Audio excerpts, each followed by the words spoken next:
This episode of Ringer Reality TV Podcast is brought to you by Diet Coke. Let's face it, there are times when we may get a little too invested in our favorite reality shows. And that's when you need to pause and take a Diet Coke break to get back to reality. Shouting at your TV because your fave hate watch just keeps being nasty? Take a sip. Hiding behind pillows from too much cringe? Take a sip. Even getting a little too deep researching people's backgrounds? Please, take a sip. Diet Coke. Make time for you time.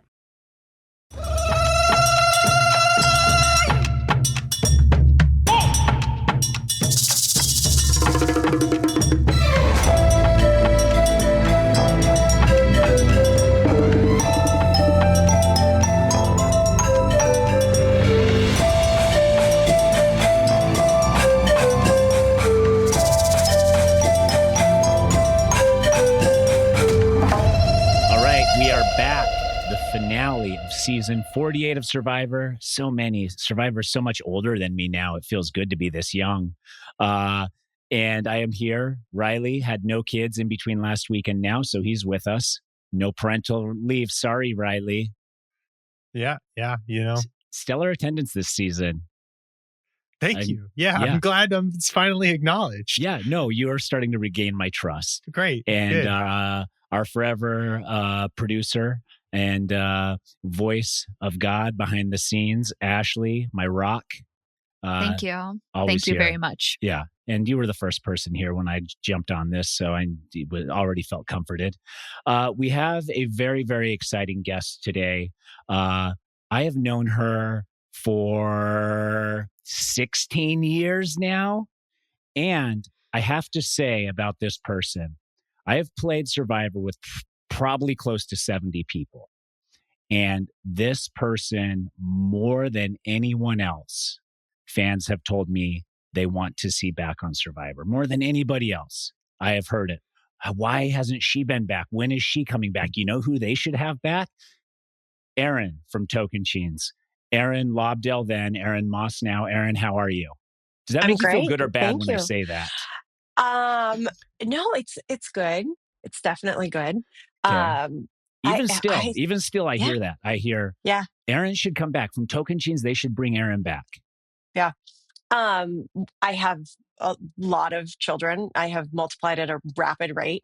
And on April Fool's, we had talked to my kids about some Survivor stuff, and we were talking about going back and whatever. And I had said when they were leaving school, my husband and I were, what if mommy went back? Like, what if I went and did Survivor? And they're like, what's Survivor? That'd be cool. Like, maybe.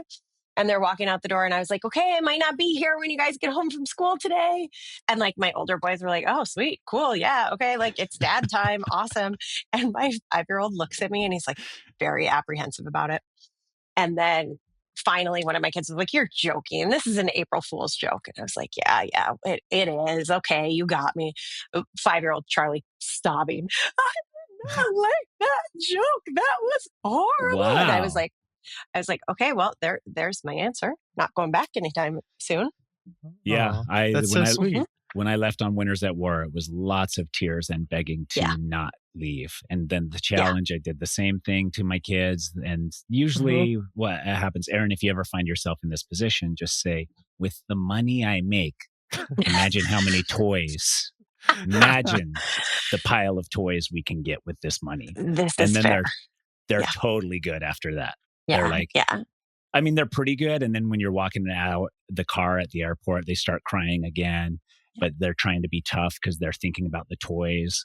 And so it's sad, but toys always help the healing. Yeah. At our house, it's hockey sticks. You can get new hockey sticks. Custom ones even. Custom. Wow. Yeah. With that amount with Survivor money, you could get some customs. You've been invited back on the show, though, before, right? Like you've gotten calls to like, did Heroes Villains or something like that? Or are you not allowed to say? No, I had one like feeler call for Blood versus Water, but it was very short notice. And it was during my wedding. Like we like, it was like we were getting married in like 5 weeks or something. And it was, like, come right now. But I also think there was a lot more interest in my husband being on the show than me being on the show. Which felt a little like, oh, do you want me or do you want this guy? I mean, like that's the what big they guy. did to Monica Culpepper. Yeah. Yes. Yeah. So, but it was, my husband played hockey and he was still playing. So it would have been in the off season. Like there's no chance he could go and do something like that. Like during the hockey club during probably his also career, wouldn't let him do that for sure. Yeah. No way. So, but that's the only time I've ever heard from anybody. So not compelling enough, I guess. Or they're just waiting for the perfect timing. I don't know if you've ever been told, but casting is like a puzzle and they fit the pieces. That's what they say anytime they tell you no. Before they tell you no, they describe a puzzle to you, how a puzzle works, and then that you're not the right puzzle piece for the puzzle. That doesn't fit. Yeah. Fair. Yeah. And it doesn't make you feel good. It actually makes we need you... this really specific piece. Yeah. So and it's you not are not specific You're not enough. the piece. Yeah. So Boston Rob's just like a perfect square or something. He just fits into every puzzle. He's like a piece of clay. He fits in so many places. He's just a piece of clay. Weird. Strange how some of these pieces seem to fit every puzzle. Very malleable. Yeah. Which, good for him. Let's get into the finale here. First off, is the new play, Erin, to just tell people at Final Tribal Council, to just reveal that you're a lawyer? Just even if you're not, just be like, hey guys, I have something crazy. It's going to blow your mind. You're not going to believe it because it's so out there. I'm a lawyer. Yeah. I mean, there's no fact checking. Yeah. Clearly. You can't. You can't really moment, unless there's another lawyer. Yeah. You know what doesn't work? It doesn't work to try and trump the lawyer by saying like, well, clearly I'm much smarter than a lawyer and I've done all these other things. People are like, oh, okay, he's a lawyer. I know. I think it was the phrasing there from Eva when she said, oh, if you think that blows your mind, get a load of this shit, dude. And everybody was like, my expectations were so high when you said it that way that anything you said short of like, I'm the real life Rambo and I had to do secret missions into the Viet Cong multiple times. Yes. That's the only thing at that point where I've been like, holy shit. And my name is actually Shambo. Yeah, exactly. What'd you say, Riley? That's what Joe should have said. Joe should have said that. I feel like it would be, I'd believe it. That's true. Yeah, I would have believed that too. Just be like, I'm national security #1 front lines. If there is a problem and nobody can fix it, I'm the guy that gets called to go in and fix it by myself. I would have been like, Joe, yes, I knew there was more to you. Yeah, for sure. Did you like the tree mail? We're going to get into it, but we're going to skip a lot because some of it was not riveting. Some of it was fine, but some of it was not riveting. Did you like the tree mail advantage scramble? Would envision yourself as we're talking through all of this, like back in Tocantins, like this is thrown at you? Is this a fun thing? Running around, yelling at each other? I like it a lot because I feel like I would have fared well in that scenario. Like, hey, give me a puzzle, cool. Give me some running around. You're probably going to be faster than me with your giraffe legs. But I do kind of like that element to it. New Survivor though, like it's weird. There's too many things. There's too many advantages. I have a hard time with. And it didn't happen so much in the finale episode, but I have a hard time with the way that these seasons work, where we assume that every person watching is like a super duper fan and they know what all these things mean, right? Like we know it's going to be an advantage and the type of advantage has a name and we're just going to refer to it as such without actually explaining it. Oh, I have this beware advantage. I have the shot in the dark. I have, this, that, and the other thing. I've been watching this season over the last 3 or 4 days with my 8-year-old and my 9-year-old. The amount of questions these guys have. I'm like, producers, could we pretend like somebody's never seen the show before? Because I'm hitting pause every 40 seconds to explain what's going on here. And I feel like there's a little bit of that. Like it's like there's no, if you came in as a cold, this is my first season. Yeah. There's a lot of questions. A lot of questions about how this works. Survivor is trying so hard to win over younger demographics that this is some good intel for them. And they can have it for a small fee, a small consulting fee. Yeah. Erin Moss will come in and make sure the show is straightforward for people first getting into it. But it is true, although they did a handful of seasons ago explain what everything was too much. And that also was that's annoying. also bad. Yeah. And so it's like it's got to be nuanced. somewhere in the middle. But yeah, I liked it. I mean, the advantage is, well, what's the deal with this? Like, they were helping each other during this too, and then during the skipping ahead a little, but like the fire making challenge, they're encouraging each other. Well, I thought you guys were playing for $1 million. Yeah, but part of it misinformed on that part of it? Riley, you don't understand the social game, buddy. You've clearly never done this before. Yeah, clearly. You don't understand the social game, because in your heart you're like, oh, I hope they fall flat on their fucking face, break their nose, get medevaced, all of that. I'm hoping for all of that. But outside, I have to be like, oh, good job, buddy. Really good job. But you have to tell somebody like, oh, there's 2 E's, there's 5 of this. You also have to say, I hope somebody hears me say this to you out loud so that they think I'm a kind person and that they vote for me. That's a very, very important part of this social strategy as well. If everyone's helping a little bit, you have to at least pretend like you're helping. Riley, maybe giving 2 E's is too specific, but be like, oh, there's an E in there somewhere. Give them stuff they already know, but you have to at least make it seem like there's you're a Q and part an of the X. group. No, because they'll be like, Kyle there's didn't not a do a damn thing. He didn't help anybody. He was just like, give me all your information. And they did. Yeah, they did. I guess you're right. Yeah. I think didn't help him. You have to play along with the group, though. Whatever the group dynamic is in those moments, if they want to sing around the campfire, you sing and dance your ass off, Riley, even if you don't want to. If everybody's saying a prayer every single meal, you get down on your knees and pray like you never prayed in your life, and like all of it. It's like it mimics real life, where we're all just going through these motions in the hopes that people think we're good people.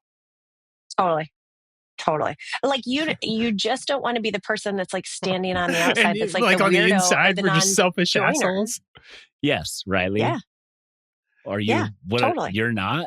That would be my weakness. When they ask at Final Tribal, they're like, "What's your weakness?" It'd be like, "Well, I came to this game as a huge selfish asshole, and I wasn't sure how that would play out." I had to blend in by pretending like I liked all the stuff you guys were doing, but I didn't. Yep. You save that for after, like at Ponderosa, you can do that as you slowly distance yourself and disassociate with the group. Yeah. But I mean, I'm trying to figure out where to go from here. We got everyone just telling, well, let's go to the immunity challenge, because they didn't tell Mitchie was getting voted out yet. But we go to the immunity challenge with a sanctuary visit. How do you feel about sanctuaries? Back up from the sanctuary. Let's talk about the immunity challenges. Was there like a sale on muddy nets? There have been so many muddy nets. Yeah, they have had so many. Well, I think it's the same muddy nets used over and over. Fair. And I think that must what have it a is, big washing machine. Yeah, a huge, or just spray it off, or just keep it in the mud. But the thing with the mud is that it makes everybody look so hardcore at the end of it. It does look brutal. You know, like you get through, and it is brutal. And as I was watching that, I was actually like, we see the 3 big guys get all the way to the puzzle way before anybody else. So I was like, oh, this is skewed towards muscular dudes. And that was because I look at the challenges, I'm always like, who is this suited for? Is this fair across the board? Is this something that any body type, any physicality can do? And when they got to the puzzle, before they started doing the puzzle, I was like, nope, not a fair thing. But the puzzle, I guess, was hard enough that Camilla came all the way from behind to win. So at my final 5, we had a challenge like that was like a lot of like running around, doing the things, bouncing all the stupid stuff. And my strategy in that was let the people run around and do all the things, because there's a hard puzzle at the end, and the puzzle is the equalizer, right? So like it makes it a little, I mean, clearly it was the equalizer here. And she came from way behind because it is so much, you have the one that's skewed in the complete opposite direction of the puzzle. But if you have somebody who's big and good at puzzles, you're screwed. Yeah. Screwed. Like Eva told us she was. Yeah. Yeah. She said she told was. us she said she was puzzles and numbers. She did figure out 2 of the little lock things, though. Yeah, that is true. She figured out this one. She got the advantage. The advantage was nothing almost. Just put your ball in but Eva is notoriously bad at throwing stuff. So yes. Oh, she's so bad at throwing stuff. So interesting theory. Yeah. There are a lot of youth sports in this house, and I live with a lot of hockey players. My husband always talked about when he was playing, all the European guys only ever played hockey. Like they didn't play, all the other sports and stuff. So like if you threw them a ball, they couldn't catch it. Yes. But they could score 1 million goals, but like their hand-eye, like they don't know what to do. And as I was watching her be terrible at throwing, every time she had to throw something, I was like, this girl played soccer and hockey, and that was it. Never picked anything up with her hands ever. But when they did the challenge where they had to maneuver the thing on the thing, balance it on. I was like, my kids do that with a puck on a stick all over my kitchen all day long. I'm like, she's probably pretty good at that. Yeah, that's interesting because that's how cyclists are too. Like cyclists are strong athletes, great cardiovascular, but you put any type of ball in front of them and they look like baby giraffes falling all over themselves. So my sales pitch, even when I went on Survivor the first time, was like, I'm an endurance athlete. Like that is my profession and that is my trade and that is what I'm best at. But I grew up playing all the ball sports. So I am an anomaly, 1 in a trillion personality who can throw a ball, any ball, a football, baseball, basketball, any of those, kick a soccer ball. And I can also ride my bike really fast for 6 hours straight. There's only like 4 people in the entire world who can do that. And I'm one of them. I believe that. Yeah. I believe that. So Eva is not one of them. Eva is not one of them. So she gets this, but it doesn't help. Camilla gets this win so easy. Yeah. It was crazy how fast it came together. Could the other people have done anything like watch her? Like people tried to watch her, but it seems like there were so many puzzle pieces. They were scattered on the ground.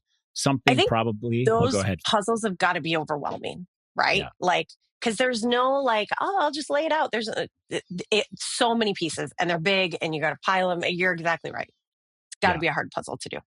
And a lot of times there's rules on where the puzzle pieces can lie. And I bet they weren't allowed to lie in front of the puzzle on the deck in front. They all had to be behind for the camera angles and stuff. So now you have limited space. So you don't have enough room to spread everything out in one level. So you have to stack stuff. So I think that also makes it tricky. And a lot of viewers at home don't realize that they make it hard. They make it hard to keep track of the puzzle pieces too.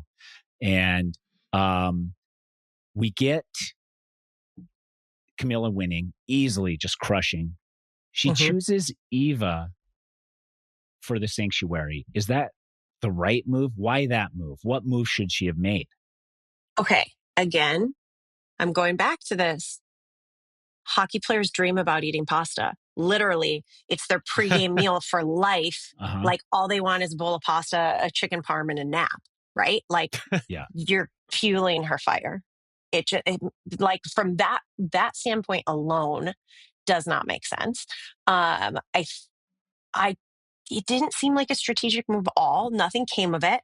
Like it just. But if you can beat Eva in the end, then why not fuel her up in hopes that she wants to take you to the end? I don't know. Was there any sort of goodwill that was being built? It didn't come up ever again, so maybe it wasn't strategic at all. Yeah, it never came up. Yeah. But they went to the sanctuary and the 3 guys went at camp. Riley, you want to say something? Well, why not take it felt like they all knew that. Well, they all knew that they were voting Mitch, right? So why not just take Mitch and try and get that jury vote? Is it too obvious? Is it like insulting? Maybe she was trying to get an Eva jury vote if she felt like it was going to come down to it. Yeah.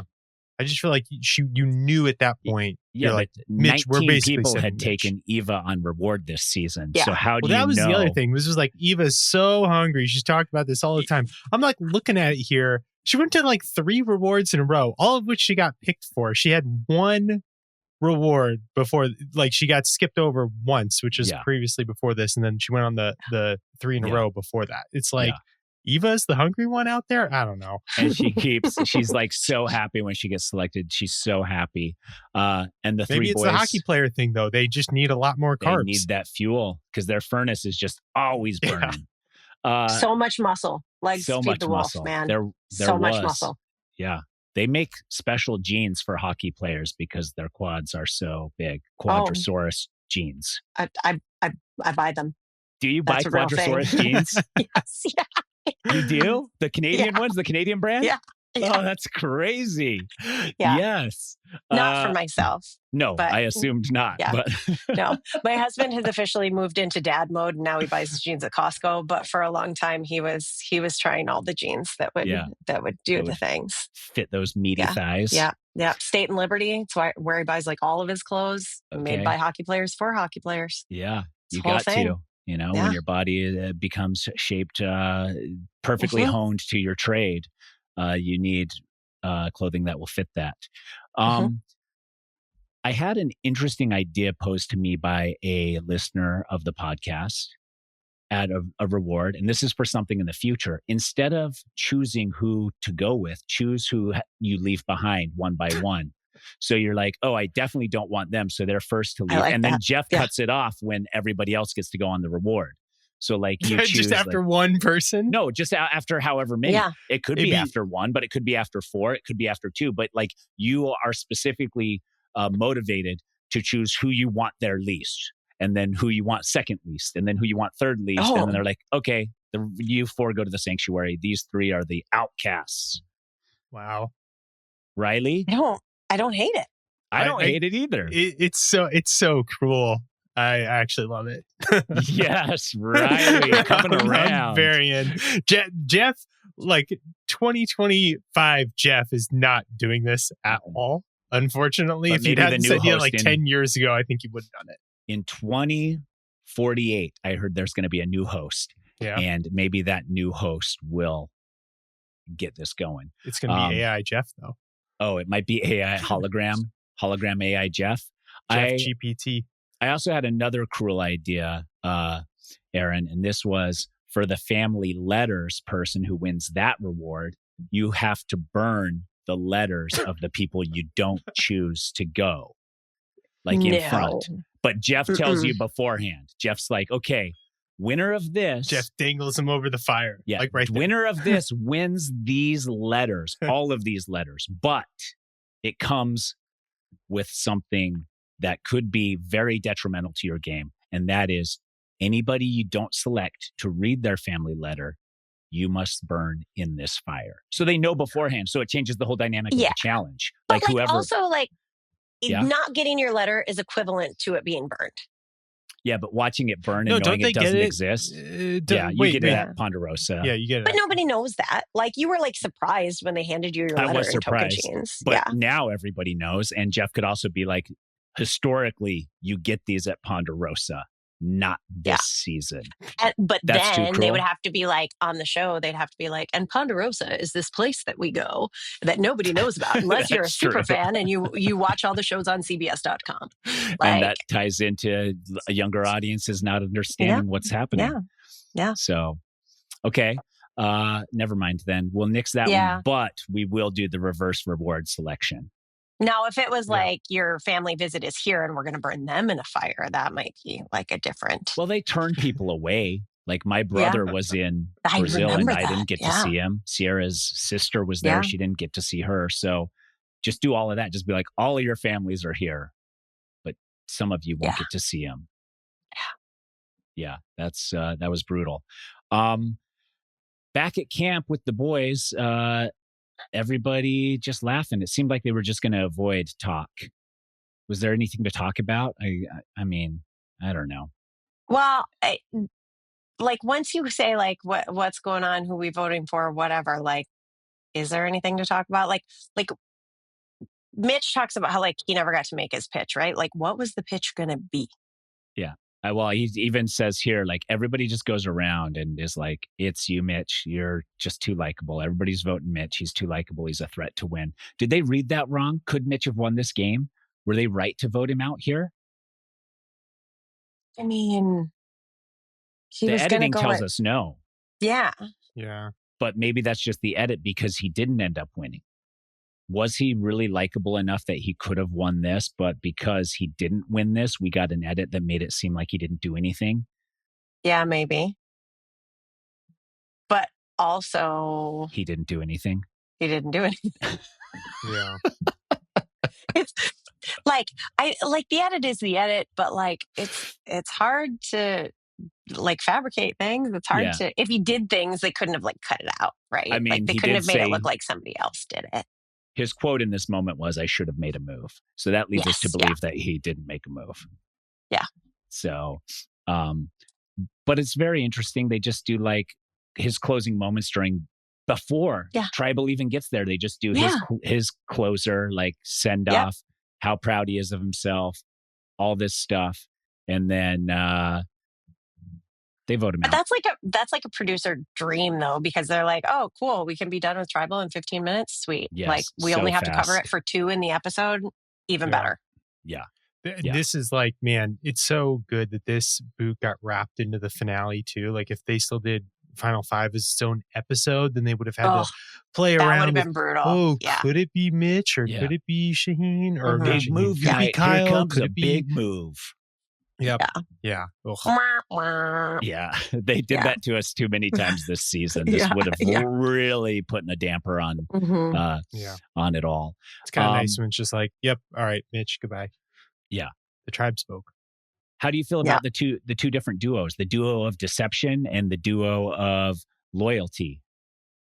I liked them both. I liked them both to the point where like I didn't know who I was rooting for. Really? Kind of like, kind of the whole way through. I was like, I love Joe. Like, Joe's so great. Like, I really hope Joe wins. Like, he's got a family and he's got kids and like, he's got a 10-year-old. I have a 10-year-old. Like, that's great. Like, he's old. I'm old. That's great too. Right? Like, so many of those things. Like, I think wouldn't say we're old. I mean, he keeps saying like, well, you're older than I guy. am, so you can say you're not old, which makes me very young. That's correct. I love it. I love it. I'm saying all of that. Joe is exactly my age. We're the same age. Yeah. And every time he's like, this is for the old guys. And I'm like, but there used to be like 60-year-olds playing this game. Like, so I did, when he said at the end he was 45, I was like, oh, that's it? Like, okay, I thought you were going to tell me you were like 52, but okay. Like, I just assumed you were like an old dad. Yeah. Is that he's because just he like looks a normal older? No, because he kept talking about how old he was. Right. That's what I'm saying. Yeah. Yeah. It's like, oh, okay, you're just like a dad. Like everybody who has a 10-year-old's like 45. So regular dad, where he's like, I can't believe I beat people younger than me in challenges. And I was like, we're a harder generation. I still beat most kids half my age at most things. We're just a fucking hard ass generation that doesn't take shit from younger kids. And I will maintain that as long as I can. Yes. Yeah. But I do. I liked him a lot. I liked Kyle a lot. I thought Camilla is like, I mean, that's got to be your girl. Yeah. You know? Yeah. You Big seem fan. You seem kindred spirit. Yes, ish. I feel like her-ish, and sort of like by the end, where like I wasn't, so I didn't come into it being like, I can't do anything. I'm so hard on myself. I'm worthless, whatever. But had a very similar arc of like, okay, I came in, like kind of insecure, kind of doubting myself, like not really sure what I was doing in my life, to holy shit, I am a badass. And that was a really transformative experience, which set my entire life on a different path from that point forward. Yes. Wow. Like, I don't think all that positive ways. Totally. Yeah. I don't think that anything that has happened in my life since would have, had it not been for that experience. So like, I watched somebody doing that and I'm like, your life's going to get so good now. You're going to be so confident. It's going to be so great. Like good things are going to happen to this girl, like regardless of how she ends up, because like she learned a lot about herself at a young age where it like makes a difference, right? Yeah. I think that Eva's like, just like she's a badass, right? Like she's like a pretty tough chick, and she came in and she said, I have like all these potential disadvantages and I'm going to do it anyway, and I'm going to do it my way. And like, what is not to like about all of these people? Usually I hate all the people that are cast. I liked almost most of them. Okay. Almost most of them. Almost Who didn't most you of like? Who didn't you like? The guy David with four was tough nipples? to take. Yeah, he was Did tough he to remind you take. of Coach? Did A little bit. some people are saying Yeah. Coach-ish? Yeah, a little Coach bit. I himself love is saying Coach-ish. no way. Coach Oh, is of saying course he is. Coach Of is saying course not he's saying even no close. way. David, Yeah. not even close to what No. I am.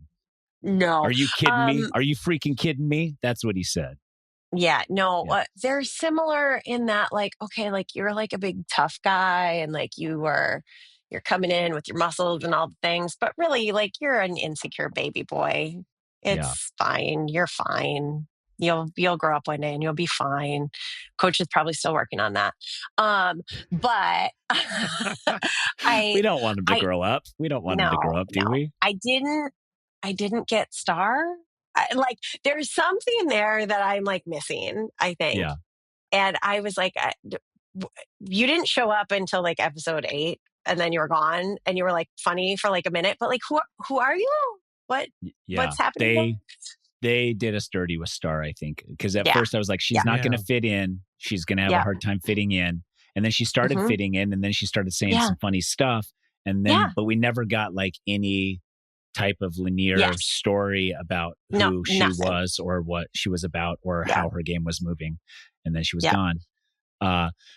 But yeah, I want to backtrack a little bit because my experience on Survivor was different. When people say Survivor changes lives, professionally, it did change my life, but I don't know what I would have been had I not been this. So is it better? Is it worse? Who knows? But I felt like I was a badass going into Survivor, and then it just reaffirmed all of my beliefs as we moved through the season, and I was winning challenges and rubbing it in guys twice my size face. And so I was just like, yeah, good. I'm right about myself. I'm a fucking bat. They're calling me Superman panties on the other team. That's cool. They changed it from man panties to Superman panties, they told me. And so I was like, well, I guess I'm everything I thought I was. And people who say I'm not are wrong, not me.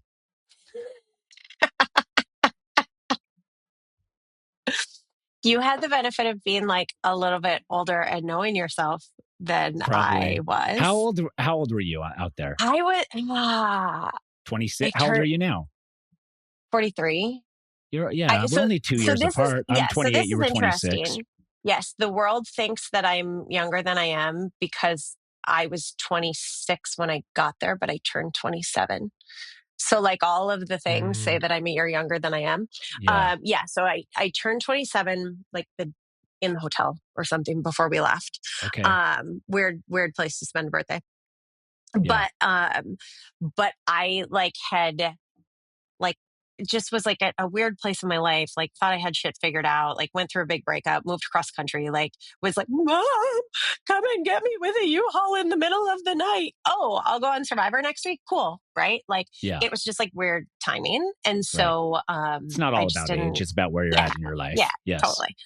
Totally. And then like I went through this and I was like, oh yeah, that person is not who I am. Like this is bringing me back to who I am, and this is who I want to be and like how I want to move forward. And I did. It worked out okay. Well, that's very refreshing. I don't think people hear that enough. Like you hear people when you watch the show, you're like, this is life changing. And to me, I'm like, in my mind, in my skeptic, pessimistic, jaded mind, I'm like, oh, give it 2 weeks and you're going to be right back where you were before.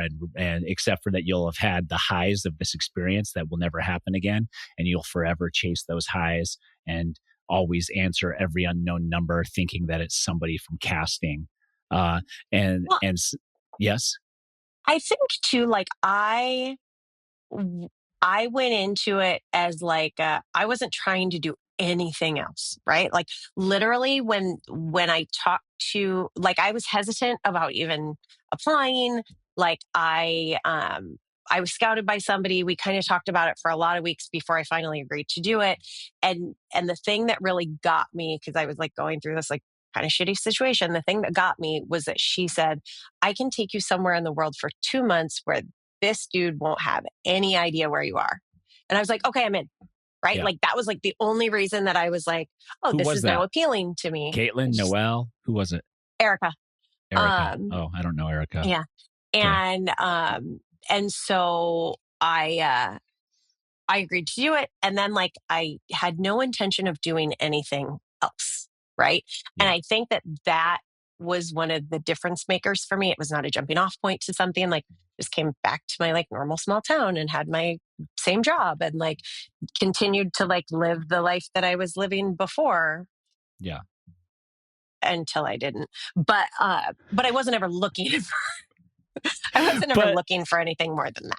But that's the advice you give people who go on Survivor. Yeah. And I also thought that for myself when I came off Tocantins. I was like, don't expect anything more. That was what it was. Go back to what I'm doing. Go back to what I know.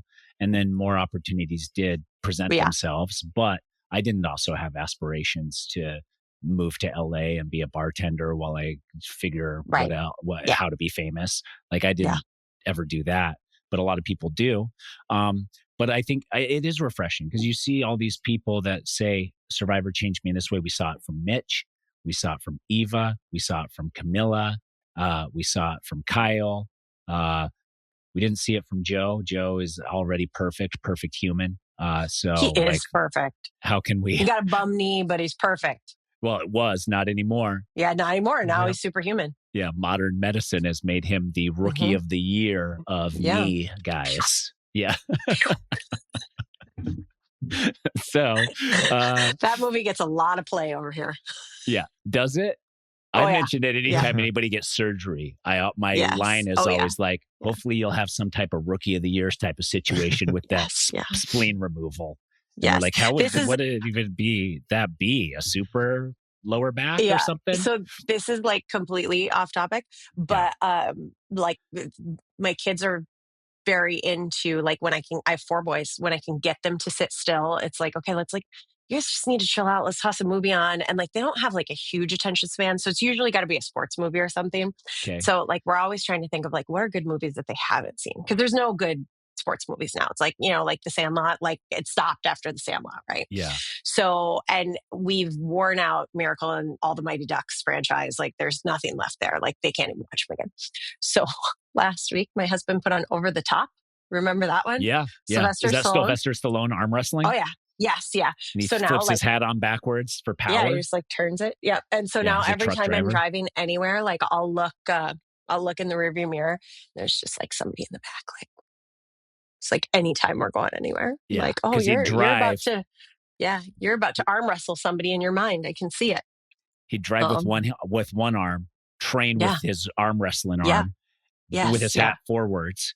And then during competition, as he'd line up to start arm wrestling, he'd take his hat with his other hand, put it around back. That's power mode, dude. Yeah. Superpower. Yeah. And he's like, when I spin my hat, like when I turn the hat, I become somebody else. And it's like, the whole story of him bonding with his son. And my husband was like, they have to watch this movie. I'm like, do they though? But it's not bad. So you recommend? Yes, but now they arm wrestle each other constantly. And like the power move when they're arm wrestling each other is they lay on the ground. So they're like arm wrestling here. And like one will like punch the other one in the face and then win. Oh, wow. A stunner. Yeah.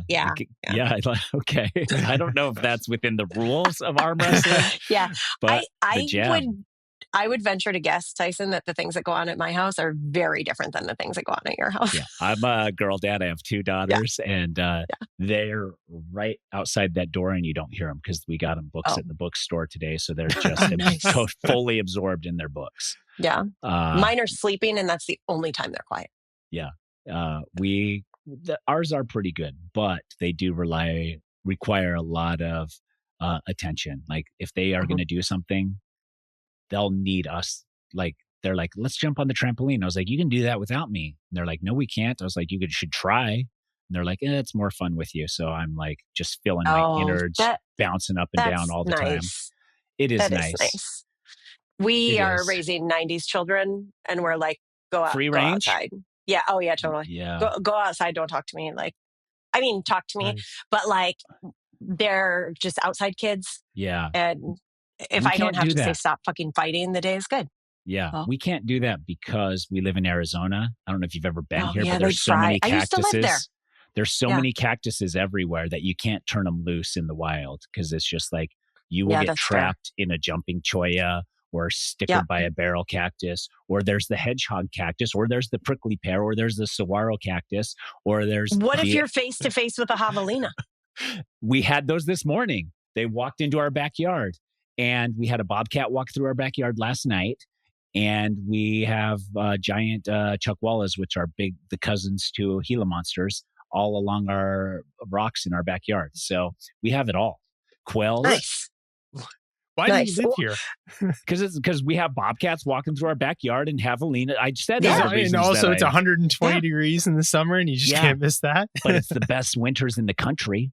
Oh, Dave guess. played for the Coyotes for a long time, and He it was like did? yes, I didn't it know was that. the best years of our life. We didn't Yeah. have kids yet, and Where I did had you guys no job. live? We lived a couple places. We lived in Greyhawk the last year that we were there, but we lived in Wingate Ranch, like North Scottsdale. Okay. But my dad lives in Mesa, so we still make it back like a little bit. Oh, that's cool that you don't call me. That's fine because I'm in Mesa too. But no, that's totally. I get it. I'm generally there with 8,000 children, and trying to hang out with my dad. Oh, so, you can't go to lunch with old Tyson I'll call here? you next time. The most famous person from the cast of Survivor you played. You're right. I'll make an effort. You don't have to, but I would definitely pay for lunch. Okay, perfect. And you're welcome to come to the house with the whole family if you want to. Maybe we will. Let's get to Camilla. After she wins, after they go back to camp, everybody hugs, and we got the 2 groups of 2. Kyle's telling Camilla how much fun it is to be playing with her, and she agrees. But then she tells him that Also, if she wins the next challenge, if she wins the next challenge, he's making fire. Yeah. Was that correct? Is there a world where that is correct? Did she shoot herself in the foot with that? Like what happened? So I think it's true that she's not winning against him because he's got the inroads with everybody else, right? So if they're sitting next to each other, I think it's a hard case for her to make to be like, oh, by the way, I'm the driving force here next to this like very charismatic guy that was in all of your alliances this whole time, right? Because he had a core 6 that didn't include her, which is most of the jury, right? Yeah. So unless it's like Kyle and Mitch and Camilla, and she exposes some big, bad, dark secret about Kyle in a way that paints him in a very poor light, and he has a bad argument or implodes or something, the path to winning is tough there. Yeah. Okay. I like that. I like that. I like that then. Because I was thinking I'm thinking more selfishly where I'm like, I just got to get to the end, regardless of if it's bad for me to be there with that person. At least I'm in the end pleading my case. But then if both of you lose because you're both there, then wouldn't you rather that person have won and you not be there to begin with? Like, was that her mentality?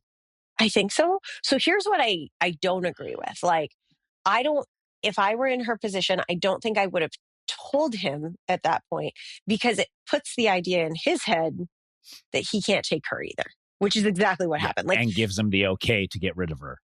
Yeah, he should have. I mean, it all worked out fine in the end, but like he should have probably said, okay, I'm winning. I'm taking you. Everybody's going to be like, that's weird. Why are you taking her? And then he reveals this at the final tribal council. Here's why I'm sitting next to this person. But then the other 2 have to fight it out. And I think in that final 3, and I'm sure we'll talk more about this, anybody could have won. And I would have been happy with that result, right? Like I have people that I hope are winning whatever, but like any one of those 3 would have been a good winner. If you had knocked it down to 2 people who had a clear path, that narrows your odds a little bit. Yeah. Yeah. Okay.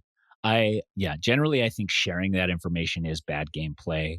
But if she's assuming that neither of them will win if they're both there, or then I guess if you're really a team player in that moment, but I would only know that in hindsight. Like if Riley and I were at the end, two best friends, Ashleigh was there as the opposing faction, and then we both lose. Riley and I to Ashleigh, she wins. And then I was like, well, man, Riley, you know what? can't. Riley, you know what I should have done? I should have just gone out force so that you could win, because then at least one of us did. Like I would never have the foresight to do that. I can't imagine what it would be like to be down to 3 people on Survivor with 2 best friends. What's that like? Gosh. I did it. I did it with 2 best friends. Yeah. I think that like in this case, it may have just been almost like stating the obvious. Like it's like they've worked so closely together. It's like Camilla just knows that Kyle wants to sit next to Joe and Eva. Yeah.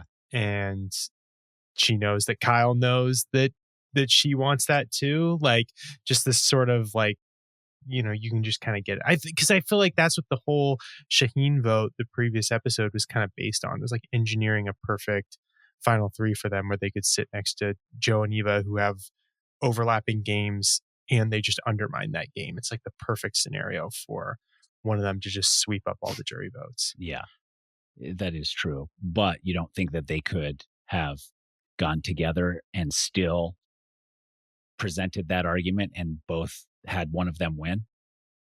I think you just, maybe. I mean, maybe. I don't know. I think Maybe. Well, we saw like Joe and Eva literally did split votes at this tribal council, which is like part of the, like they were planning for it. Could have been like a 4-3-1 type vote or a 4-2-2 type vote where they come out on top. Like if it's that close. Tie?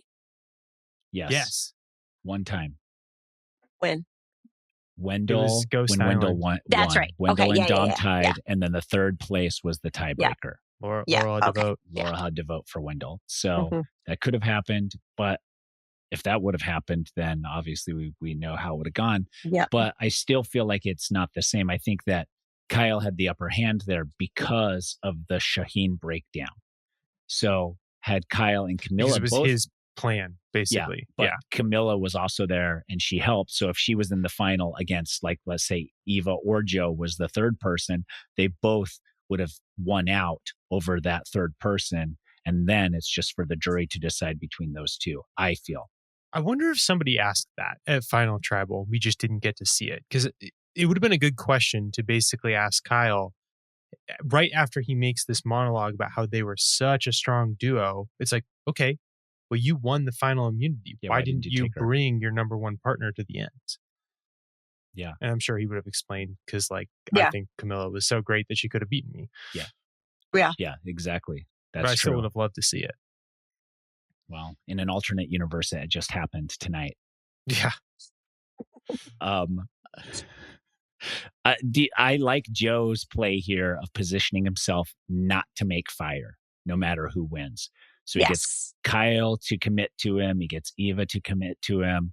I don't know if he got Camilla to commit to him, but he probably could have, because she also wants Kyle to make fire, and she probably doesn't want Joe to make fire. So I don't know if it's a good play by Joe or if that was just a foregone conclusion because they didn't want him to add to his resume. Yeah. Well, and it was interesting too, like the way that he said it too. It was like he didn't want to make fire, but he was so confident that he could. He was like, because anybody could have a bad day, right? Like, why leave it up to chance? Like that's a tough thing. And so true. Like, even if you practice and practice and practice and practice, like you get nervous or your hands get sweaty or you slip or whatever, like it's windy. I don't know.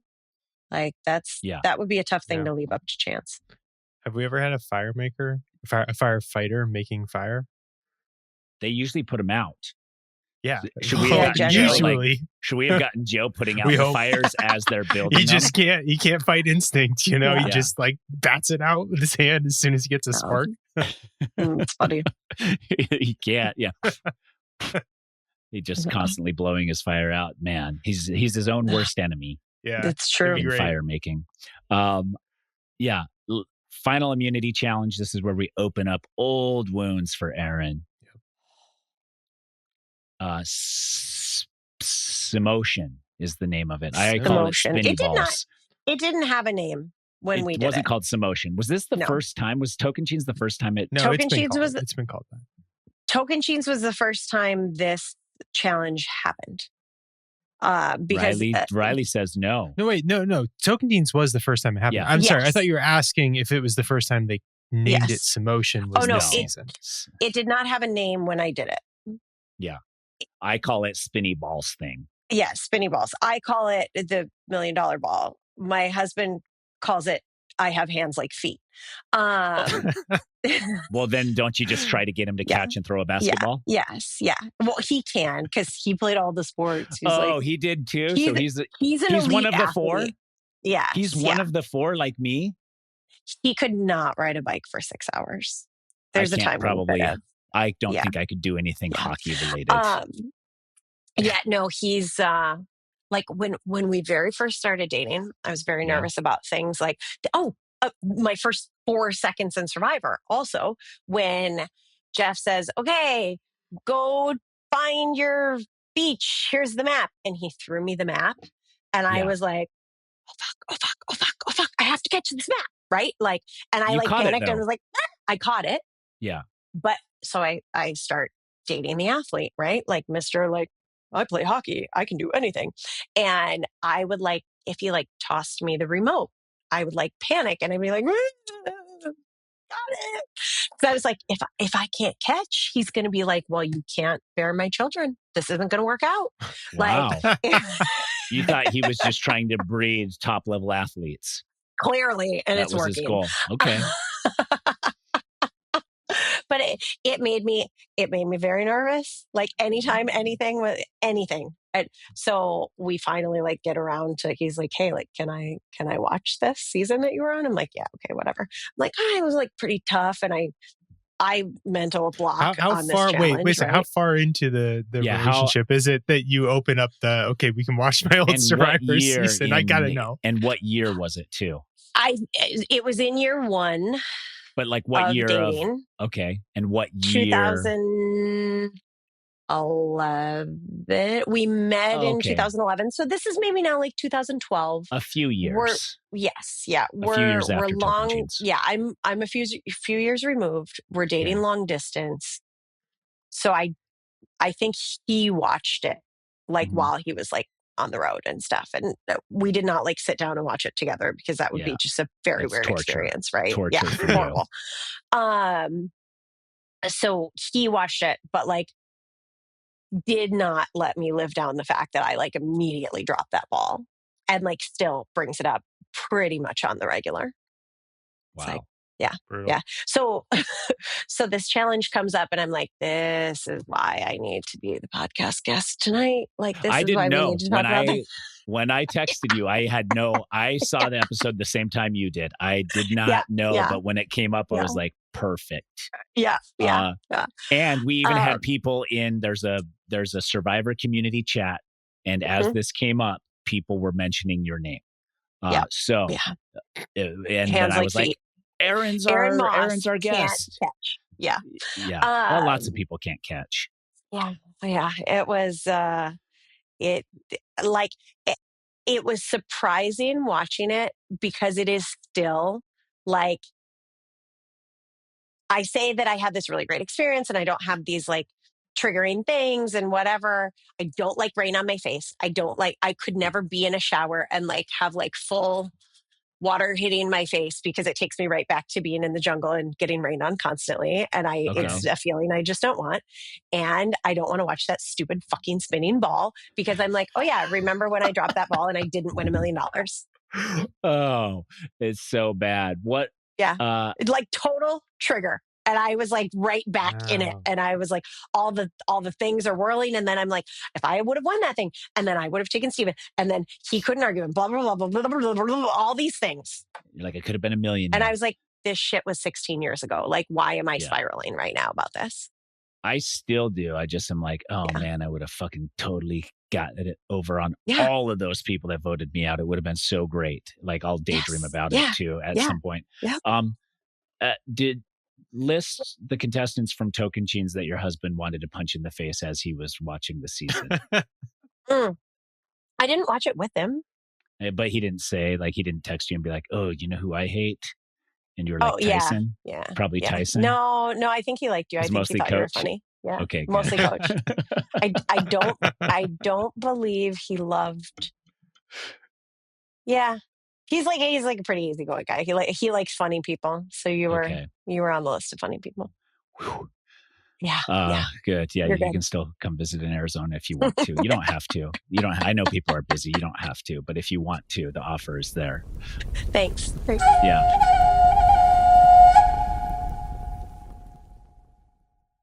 Spinny balls going spinny round and round, and Kyle wins.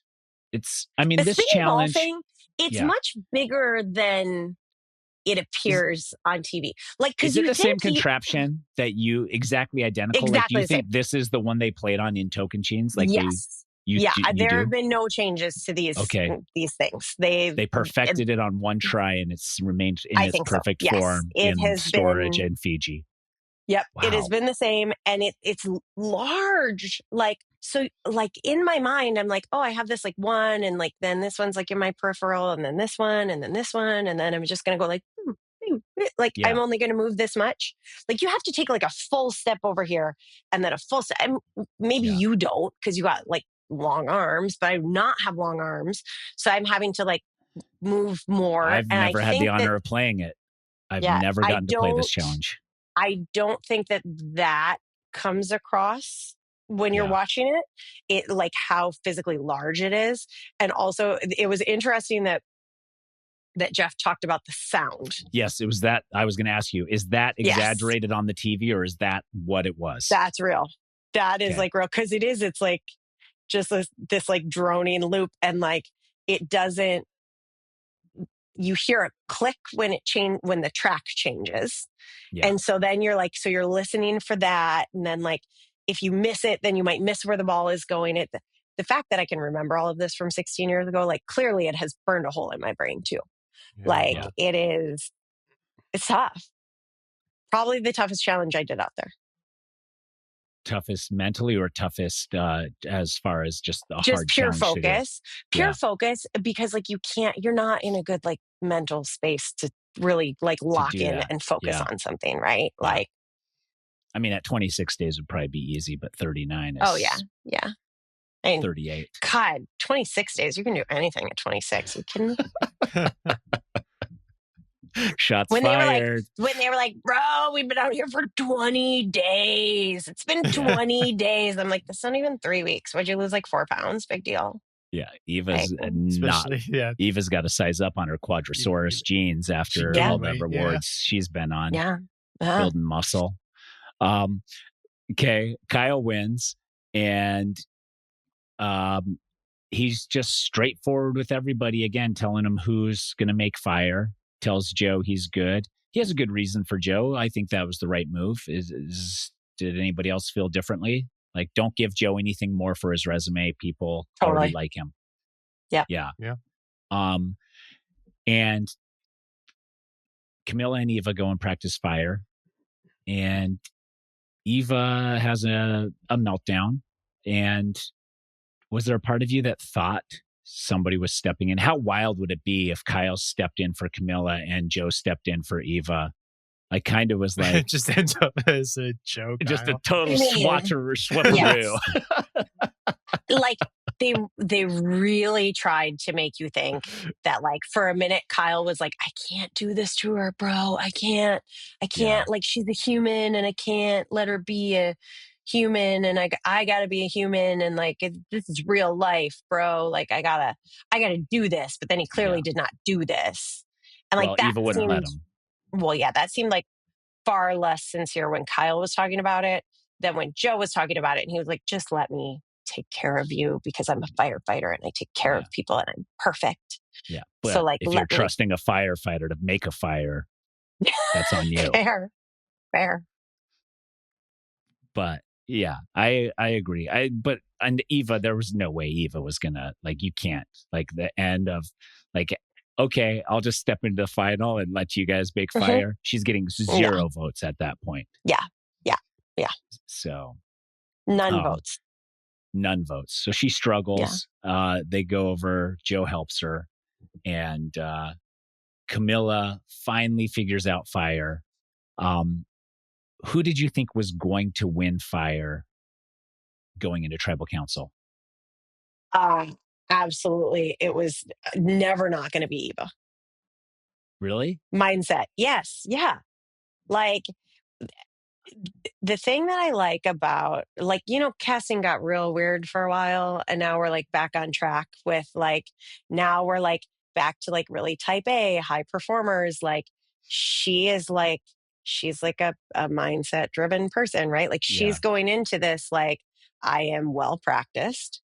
I had a setback, but like now I know what I'm doing. I've made corrections, and like Camilla has said these things in the last, 4 minutes, but like this is somebody who is used to, I think, like a very regimented, like training, practice, like athlete driven winners mindset. Like, of course she's going to build a fire.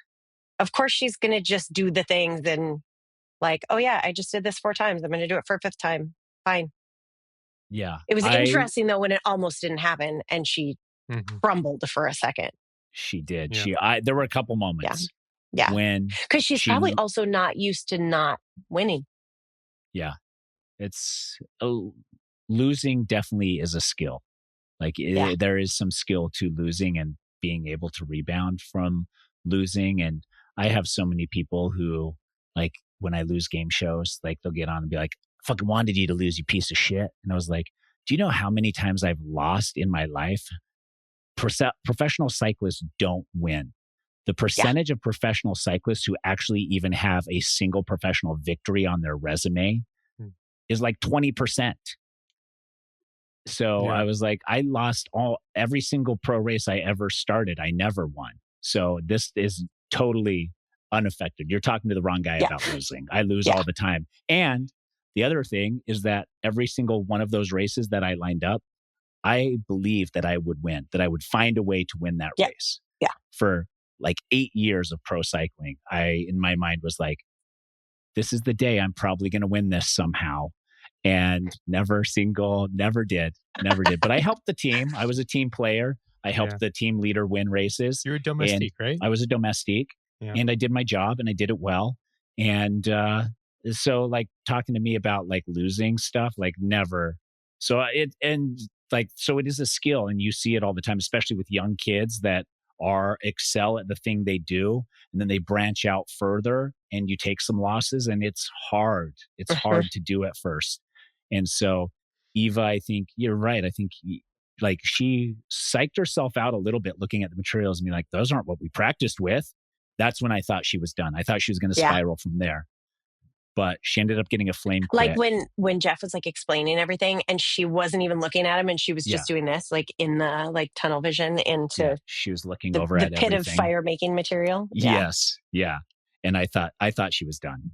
So kudos to her. I mean, and we get like the explanation of how everybody was chosen, which was the same Kyle's reasoning already. Yeah. At fire making, Camilla's leg is cramping. She's shaking. She's telling everybody she's cramping and shaking. She's cheering Eva on a little bit. And Eva starts to panic. And Camilla goes, I can't even get fire. You're fine. Is Camilla in this point, or even before this, resigned to exiting so that Kyle can win? Not even like not trusting herself. She's like, if I even get to the end, now Kyle and I are splitting votes. What's the point of me even doing this thing? I think it's maybe not even like end game, but I think like the fire making, right? Like it again goes back to like that mindset of like, well, if I don't go in expecting to win, I can't be disappointed if I don't. So like, I'm not going to expect that I win. Now I'm not that I'm winning. Now I'm not performing like I had hoped to. Now I have all these other things going on. Okay. Like it's just you. Like I'm it's not going to happen and it's fine. Like very much resigned to the fact that Eva is making a fire and she is not. Yeah. Yeah. I like some of it could be, like you said, it's subconscious where she's already lost and she doesn't even realize it. Yes. And this was hours before it even took place. Eva wins and we get Camilla's little send off. She's very, very positive. And I liked her send off.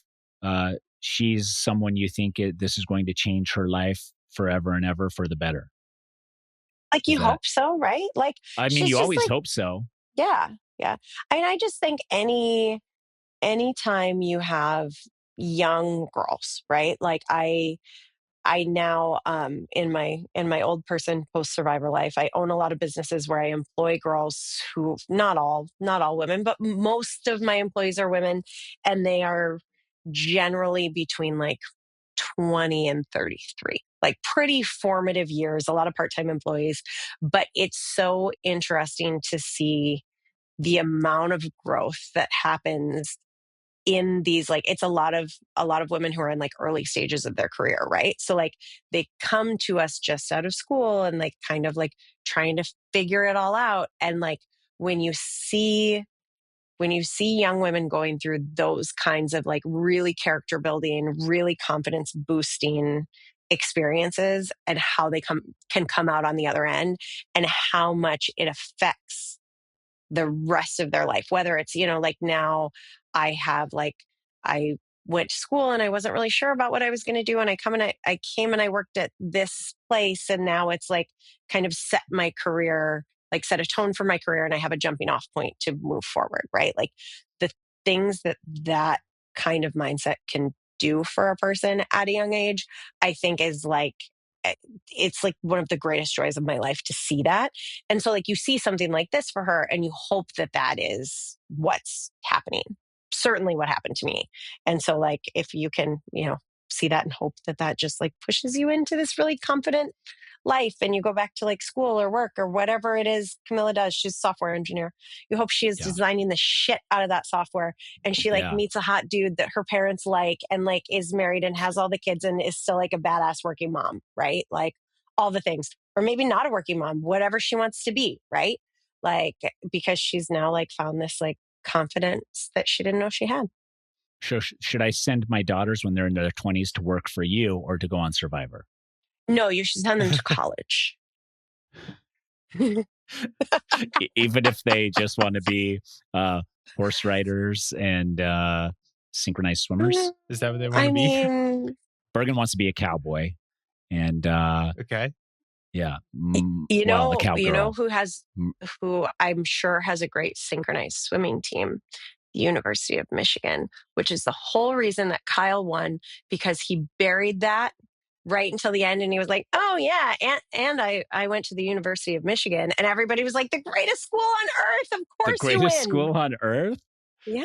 You're a Wisconsin person. What are you talking about? The greatest school on earth? No, I'm not a Wisconsin person anymore. I've been here for a long time. Okay. Been here for a long time. Michigan is the school. You heard it here. Yeah. This is the Go Blue house. My kids had just come home like at the end of the episode, and it was like the part on the jury where he's like, and I went to Michigan, and they were like, oh, like they were so excited. So that's really funny. Pretty cute. Yeah. I had some Fab Five gear when I was in junior high. I think that's when the Fab Five played basketball there. Yeah, the big, super baggy Michigan shorts. I had it all. I had the full getup. Yeah.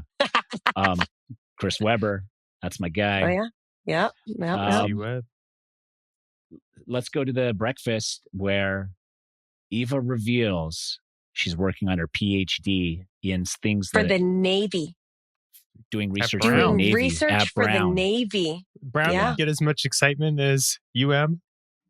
You still think University of Michigan is better than Brown? Brown's maybe a great academic school, but it's probably fine. How's the football team? So let's go to Eva reveals she's working on her PhD. She's doing research for the Navy. did she say hydrothermodynamics or something like that? I don't even know all the words that she pieced together. It was a lot. It was, I even rewound it to be like, what? She does what now? I thought I should write this in my notes, but I won't even. It went too fast. Know anyways. Yeah. And then Kyle reveals he's a lawyer, and everybody's still shocked. And then Joe's just a fire captain. Wah wah. Mm-hmm. Would it have been more powerful at final tribal council? Would Eva have gotten more votes if she revealed that she was working on her PhD first before Kyle broke the news of his lawyerness? I don't know, like, why. I don't actually think that was like so crazy. She was like, well, I told you all I was this kind of a student, but actually I'm this kind of a student, right? Like, he was definitely didn't pack the punch. Yeah, that it should have. Yeah. That's when, How about when he was like, I spent months of my life incarcerated. Yeah. Like, nobody was like, oh my God, you're a felon. Like, nobody seemed to really like be bothered by that. Yeah. Like, which he like barely explained. But they were like, you're a lawyer? Like, you mean were shocked. You speak attorney? Like, is that offensive? Are you going to litigate right now? Yeah. Is that offensive if you're like, hey, guess what I am? I'm a lawyer. And they're like, not you fucking idiot. Like, there's what? I'm shocked.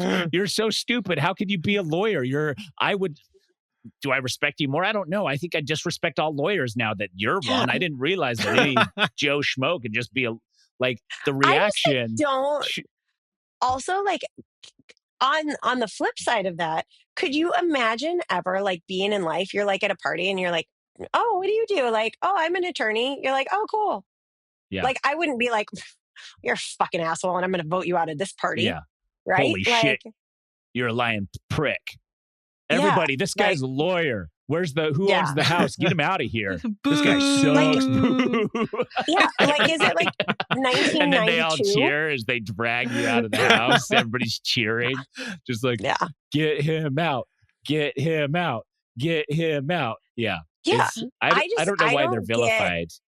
I don't get really in any position that I'm going to lie about my job. Because like what you do out there has no bearing on what you're doing here. None. Yeah. But lawyers historically love to lie on the show about their job. Like the only job I feel like I would lie about is if it's something that you're just like loaded. You know, if you're like, I'm like a senior hedge fund manager or whatever at Goldman, I'd be like, obviously lie about that. Like no one's going to give you the $1 million. I wouldn't. I'd be like, you work like 80 hours a week, bro, and you'd be like, yeah, but it's worth it. If you're like the $1 million is just a fraction of my annual salary, it's like, okay, cool, you're getting 0 votes at final tribal. I would lie about that. Yeah, but just a lawyer. All right, whatever. Just a lawyer. You're minimizing being a lawyer, dude. They have to go to school. Of course, but like Riley, you wouldn't be like, oh, I'm a blah blah blah blah blah blah blah. You'd be like, oh, I work in finance. Be like, all right, finance bro, cool. Yeah. Like you would maybe downplay. Yeah. But like, so I would count that as basically lying about it, right? Like I wouldn't, I mean, Taj George had a lot more than $1 million, and I probably would have given her $1 million in the right circumstance. Right. Yeah. And like, but that only was out like of spite. I said under the right circumstance. Yeah, you did. But I want it to be as many circumstances as possible, right? The correct circumstances. So I would just keep, I'm a teacher. I teach like 5th grade and I make like $40,000 a year. I would just like have that going for as long as I could. Yeah. Okay. No fact checking. Yeah. I mean, we had it weird. I've talked about this before, when the Brazilian consulate sent out all that we were getting our visas. So everybody had everybody's email address. So we could look up certain people. And then also you couldn't lie about who you were or what you did. I wouldn't have told everybody I was a former pro cyclist when I got out there. I would have been like, I'm a college dropout and I live in my parents' basement. Like I would have come up with something else. I didn't look anybody up. You should have. Like it never even occurred to me to do that. And like I felt like I was so on it about like all of the things leading up to and what are all the advantages I could have, and like I want to know this and I want to do this and I want to like XYZ, and I had like a whole game plan and I never looked up the people. There was one person whose email was like Miss USA Ohio. And I was like, oh, well, clearly there's going to be a beauty pageant person here. That was Candace And I never Smith. looked anybody up. Yeah. Yeah. Brendan Kind of wild Sennett's. to make that your email. Mm-hmm. I only That's my knew email about the too. people. Yeah. I was like, we have I the only same knew email about the people address? because you showed up and told us. You were like, oh, and this person does this, and this person does this, and this person does this. Candace But told us more. Candace knew a lot of people. But I knew who Taj was. Yeah. Because I sat next to her at the auditions, and I was like, and then I figured that one out pretty quick. I was also a big SWV fan. So I figured that one out pretty quick. And then I also had a friend in common with Joe. So I was like, they were like, it was my friend who was an attorney who was like helping me with all my things and like had signed an NDA because he knew I was going to be there. And he was like, so weird thing, like one of my friends is also doing this for his friend. And you guys are going to be there together. And I was like, oh, that's weird. Crazy. Yeah. That is crazy. Yeah. That's a really, and Joe was in Texas. So this was like a cross country type connection. That was really well, they had weird. gone to law school together elsewhere, but it was like his buddy and my buddy. I didn't have a lawyer look over my stuff. I just had my dad look over it, and he was like, you're not going to be able to change anything. They'll just not have you. And if they do anything illegal, you can still get a lawyer involved, even if it says in the contract that you can't. Like, a contract doesn't protect you from doing something illegal. And I was like, okay. Yeah. He's like, just sign it. And I just went through and signed it blindly after that. I probably wouldn't have, except that I had like good friends who were attorneys. Yeah. So I was like, look at the thing. Yeah. And one of them was like a super fan too. So I was like, it was these two dudes who are still very good friends of mine. But I was like, you look at the thing, but also you are going to help me prepare for this. So it was a twofold. Yeah, it was good. Okay. And you didn't have to pay them. I did not have to pay them. Pro bono. They just did it. Some pro bono. Yeah. Yeah. Okay. They also updated my Facebook status while I was gone. Oh, good. Yeah. Good. Regular intervals. Erin Lobdell is feeling hungry. Would like a Snickers. In later seasons, so that season, they didn't really tell us not to do anything or to do anything. Yeah. But in subsequent seasons, they were like, find someone to manage your social media while you're gone. And if you don't... We didn't have social media. We had Facebook. And we had Twitter when we got back. Twitter was brand new when we got back. Twitter was born Erin. While we were gone. Yes. Twitter was born while we were gone, because the first time I went out with my friends, all the lawyers, they were like, we're sitting at a table and like all their phones are going off and they're like, nee. I was like, what are you doing? They're like, we're tweeting. Yeah. What? I felt like I was legit on a desert island and I had no idea what was going on in the world. I had a friend sign me up for Twitter to my email, got my handle, sent it to me. It was like, you're going to want to get on this and you have your real name. And then went from there. Yeah. But I thought as he did that, I was like, I should get everyone on Tocantins' Twitter handle and sell them to them. And be like, I have at Erin Lobdell if you want it. It's $500. That would have been smart. I couldn't do it. I was like, I'll be too evil. It's too evil of a plan, but it's hilarious. Okay. So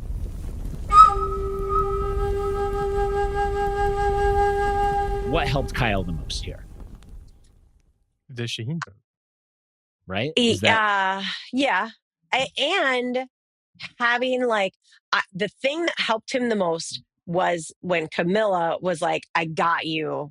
Yeah. Please answer this question. Tell us your perspective on this. You're exactly right. Like, tell us what you did.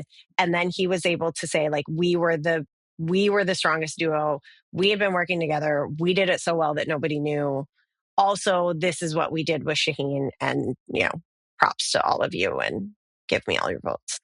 And I think that him being a lawyer, he knew like when to wait on this too, and to kind of let Camilla tee it up. Because it was like so lawyers are dangerous. So now you're admitting that lawyers are a force to be reckoned with and should lie about their profession on Survivor.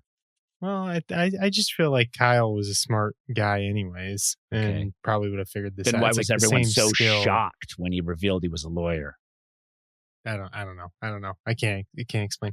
But you're getting me off track, but he had an opportunity to bring up the Shaheen vote and kind of the whole thing when Star literally asked, like, what undercover moves did you make? Yeah. And he didn't. He pivoted to something else, and he waited for Eva and Joe to kind of really Eva to like stumble into the Shaheen stuff, and then Camilla to tee it up and it to all kind of come out. He and Camilla had to organically. have talked about that going into this. Yeah, Definitely. I mean, she was literally mouthing like, "I got you," Adam, as you were saying. It's like he kind of knew, okay, I can wait, and this is how it will be most impactful. Yeah. It was very good. I believe that too. David finally smiles. Was that a good reveal? Knock. And then just that waiting. Was the most awkward. Ashleigh, I thought it was great. I hated it. Yeah, I didn't understand what was happening. It made my skin crawl. What was worse, that or like the second the rap that started when she was like end credits were rolling? Was that they just worse? Keep than asking Star to rap. Knock joke? Yeah, they keep asking her to freestyle. I loved the knock joke. I just feel like David, because he's not a fan of the show, he just has no idea what to do out there. He's like standing up on the jury. He's telling jokes at Final Tribal. It's like, this is great. We have no idea what this student's going to do. Up.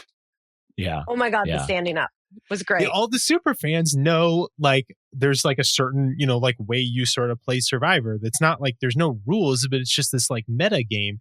And David doesn't know anything about it. So he just does whatever's in his heart. And it's great. I thought it was funny. And then it was almost like the Eva reveal where she's like, you guys want your minds blown again?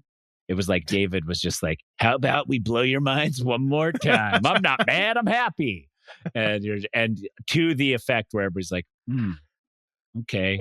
Yeah. How about Jeff calling it out? Where he's like, and David's acting. Like, it was great. Yeah. David's acting.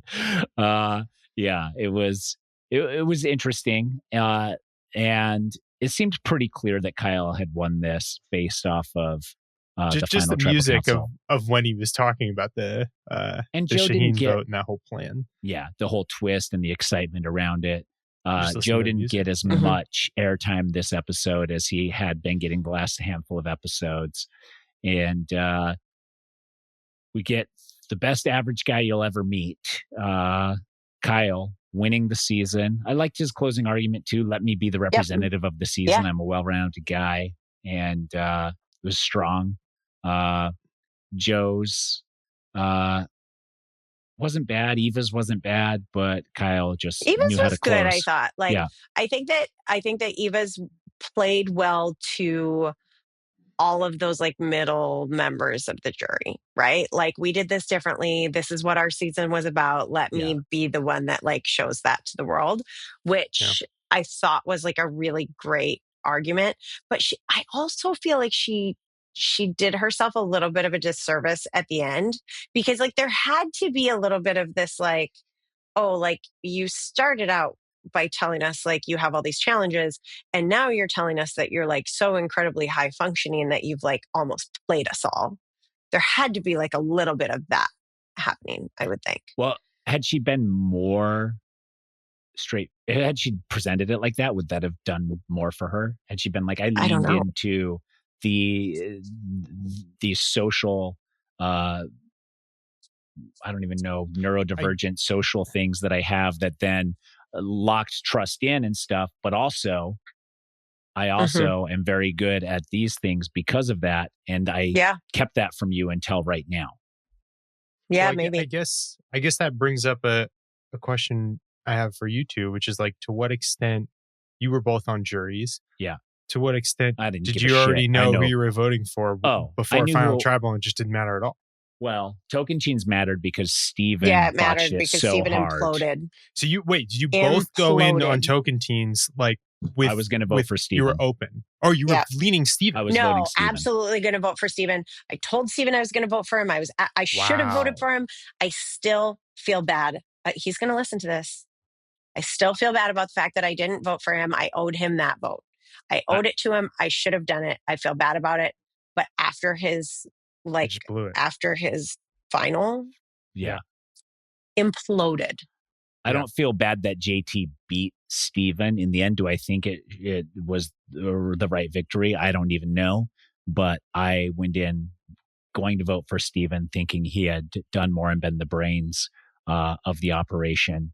And then he totally imploded and was like, I can't vote for Steven now at this point. And he said, I think he said something about the foul-mouthed Mormon or something. And I was like, and I don't even know how many swear words they're going to show me saying on the show. And now my parents just assume I'm swearing like a sailor over here. And now he's exposed all of my secrets, all of my secrets that I curse sometimes. So I didn't need my parents to find out about that. Yeah. So I was like, no, JT. So yeah, I'm the same. But I don't think that for me, that's what I wanted to ask. Arguing that you are going to be the representative of the season, does that hold any weight? Does that matter? Do you care? I wouldn't have cared. If I'm on the jury, I don't care how our season is capped unless it's with me winning. Like, correct. JT is being the winner of Tocantins doesn't affect my experience having been on it. If Coach had won, I would have gotten even more airtime because I said a lot of funny shit about him that didn't make it to the final cut. But that the representative of the season, like, probably doesn't matter that much. But I feel like in that group of people, that might have held some weight. Yeah, it's the super fan era. Yeah. Mm-hmm. And the winner of the season does determine to an extent how good the season was. Like, do the fans rally around, think the right person won? Then it's more memorable of a season. But as far as being a player in the moment, I don't care. Like, if I could forego voting and they get docked $100,000 from the total prize, I would do that in a heartbeat every single time that I play. Every single time. Every single time. Just send me home or let me sit there, but I won't vote. And I'll tell them I'm not voting because it docks $100,000 from the total prize. Beautiful moment for me there. Great. Yeah.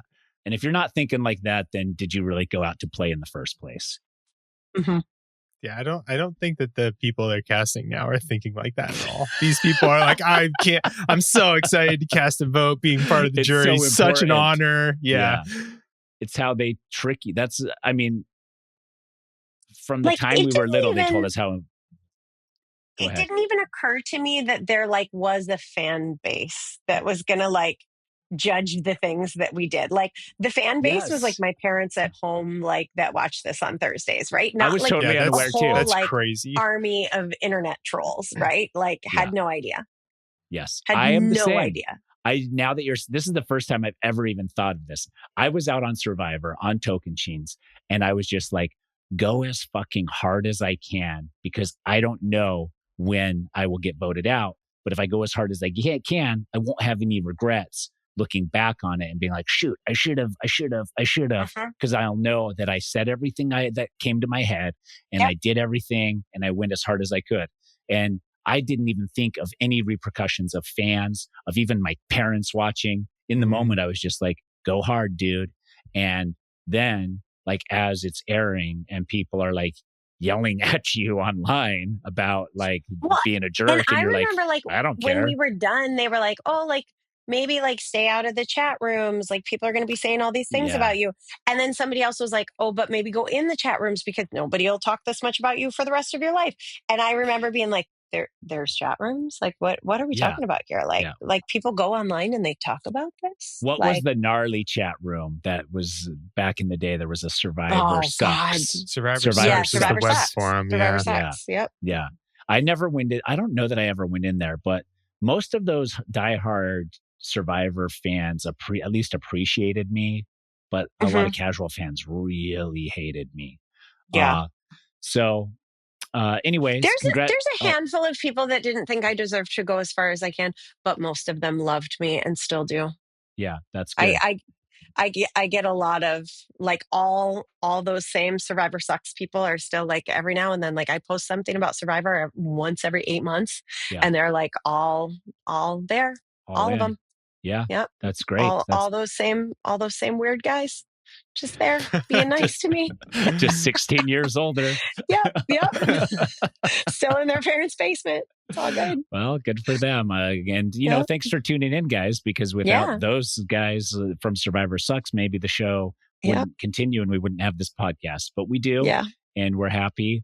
Riley, what do we have for Riley's reads to close out the season? I didn't really have anything. I just felt like we talked the finale and like there's no predictions. We got a favorite moment. Did you have a favorite moment? Well, can we just highlight that in our predictions, I predicted Kyle the whole season. Congratulations. We gotta wait for 90 minutes into this podcast before we can say this. I'm so sorry. I've been sitting on this for the whole time. I meant to open with it, and then I totally forgot because I already had teed up Erin. I was waiting for it to come up organically. I was like hoping you could be the Camilla to my Kyle. I'm so sorry, Riley. I'm really sorry. This is the first time on this pod anybody has gotten it right. It might be the first time in any podcast about Survivor that a host of a show picked the winner before the game even started. We always do this thing, Erin, where we choose a winner at the start and we ride with them. We try to ride with them as long as they're not playing too terribly until they get voted out, and then we select a new one. Camilla was my last. I think I had to jump ship like 3 or 4 times throughout the season. Riley chose Kyle from the initial pregame interview process. Never had a doubt. Yeah. Because it was the lawyer, right? You were like, nobody's going to believe this guy's a lawyer. You know what it actually was? I don't remember what exactly I said then, but I just got a good vibe from him. And I think it's because he's just like an average dude. Yeah, like he wasn't one of these dudes. big, like they cast a lot of big personalities. And I was like, Kyle just feels like of all these people, the one I would most want to just like sit down and get a beer with, basically. Okay. So I'm gonna pick him. I feel like that's like a good argument for people that go far. And I think that happens sometimes too. Like it's so many really, like it's the huge personalities. Everybody's like so type A. It like back before we all had kids and we would actually go to the things with all, the previous contestants and all of that stuff. Like there's so many giant personalities in one room. You like can't even hear yourself think. And like when I'm talking to like friends and family at home, I'm like, yeah, I would go to this stuff and I'm like the quiet one. And they're like, pardon? Right? Like I'm the least quiet person in my normal life of anyone that I know. But like it's what you see in the shows, in the edits, you're seeing such a small part of who these people are that like coach in real life as opposed to like coach in 24 hours a day. Like it's a lot, right? And I think that is true of so many of these people. Like there was an interesting point where Joe was talking about how Star was his kryptonite, but they never really explained what that was. Yeah. Like, is it because this is a personality type that you just can't fucking take? Because there's probably a lot of that doesn't get talked about. Yeah. And to just be normal and solid, like can get you a long way. It really can. I always have said, you have to understand, you have to go in assuming that everybody has every pet peeve you can possibly ever imagine and avoid doing every single one of those things until you get to know people well enough that you know what thing is. Like, I'm literally just like measuring how hard I blink.